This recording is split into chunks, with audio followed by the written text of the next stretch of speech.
Despite the brave and relentless efforts of Nal, Kato, and the villagers, the flood of soldiers and traders that followed in Stanley's wake seemed unending.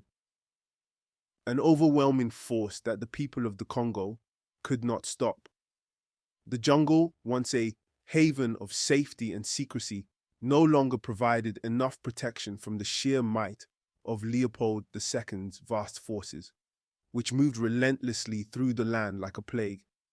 Far away in Belgium, Leopold, a king whose greed knew no bounds and whose ambitions were monstrous, had claimed the Congo as his personal possession, a place of unimaginable wealth and beauty, but one that he saw only as a means to enrich himself.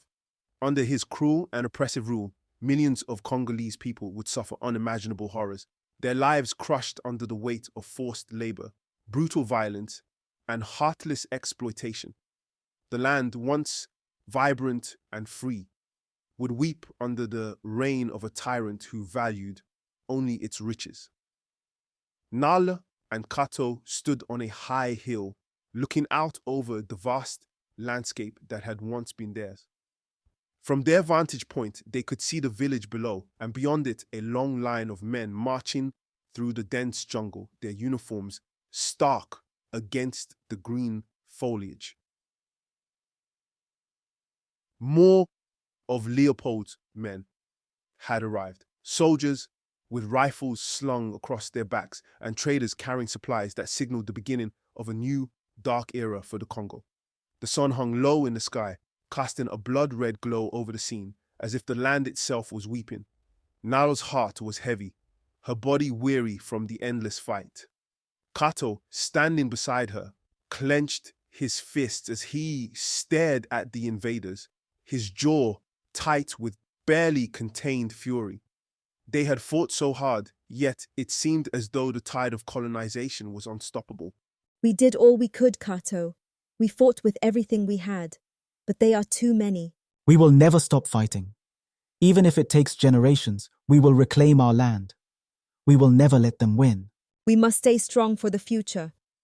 The Congo spirit is still alive, Kato, and no matter what happens, we will keep fighting.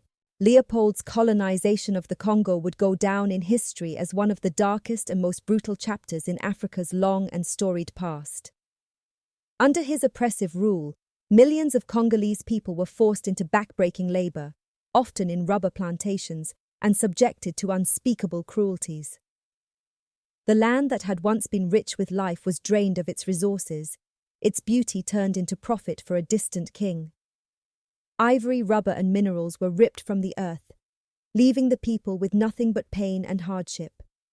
But even in the face of this overwhelming oppression, the spirit of resistance lived on. Nala and Kato, along with others like them, refused to bow to tyranny. Though they were outnumbered and outgunned, their courage and determination to protect the Congo's heart never wavered.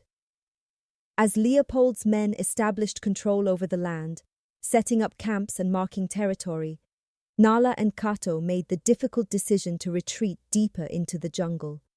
The fight had not ended for them, it had simply changed. They knew they could not defeat the invaders head-on, but they could continue to resist in other ways, keeping the spirit of the Congo alive in their hearts and in the hearts of those who followed them. The jungle, still vast and untamed in many parts, became their refuge once again. As they moved through the thick foliage, the sounds of the invading forces grew fainter, and the familiar hum of the jungle surrounded them once more. The birds called from the treetops, and the river flowed steadily, as if reminding them that, despite everything, the land was still theirs. The Congo is still ours, Kato. No king, no matter how powerful, can take that from us. The land remembers its people. And one day, we will be free again. They may have taken our villages, but they will never take our spirit. Though Nala and Kato's efforts could not stop the flood of colonization, their story became a powerful symbol of resistance. Their courage and unwavering determination in the face of impossible odds echoed through the ages, inspiring future generations to fight for their freedom and for the right to live on their own land. The Congo, scarred and wounded, would one day rise again. For years, the people would tell the story of Nala and Kato, the two brave souls who stood against a king and refused to bow, even when the world seemed to be against them.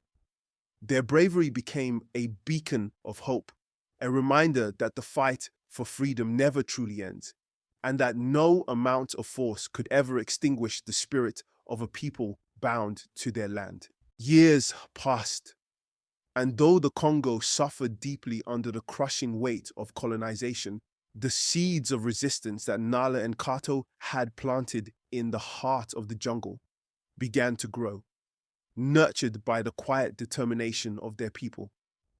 Their story, once whispered in the shadows, spread from village to village, carried by those who remembered their bravery and their fight for freedom. It became more than just a tale. It became a symbol of defiance, an anthem of hope that inspired future generations to resist oppression in all its brutal forms. Even as Leopold and his men continued to exploit the land, draining its resources and breaking its people, the indomitable spirit of the Congo lived on in the hearts of those who dared to fight back. Nala and Kato's legacy endured through the years, a legacy built on courage, unyielding strength, and the unwavering belief that freedom was worth every sacrifice, no matter how long the struggle took or how many battles were fought. The flame of resistance they had ignited would burn brightly through the darkest times, lighting the way for those yet to come. We may not see the day when the Congo is free again, Kato, but we will be part of the story.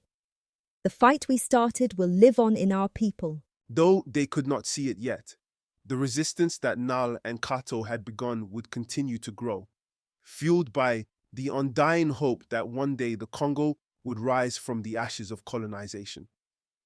Their bravery and determination would echo through the years, reminding all who heard their story that the fight for freedom is never truly lost, so long as there are those willing to stand and fight.